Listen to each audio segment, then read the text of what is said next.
আল্লাহ যখন কাউকে ভালোবাসে তখন তার শরীরে 4টি নিশানা পাওয়া যায়, অর্থাৎ 4টি আলামত যদি আপনার শরীরে থাকে মনে করবেন আল্লাহ আপনাকে ভালোবাসে।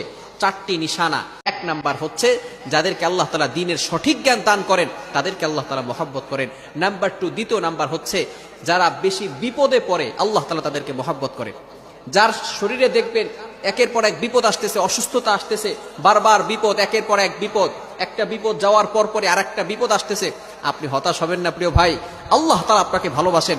এই কোটি কোটি মানুষের ভিতরে আল্লাহ তাআলা আপনার প্রতি ফোকাস করেছেন, আল্লাহ তাআলা আপনাকে ভালোবেসেছেন বিধায় আল্লাহ পাক রব্বুল আলামিন আপনাকে বিপদ দিয়েছেন। মনে রাখবেন নবীদেরকে আল্লাহ তাআলা বিপদ দিয়েছেন।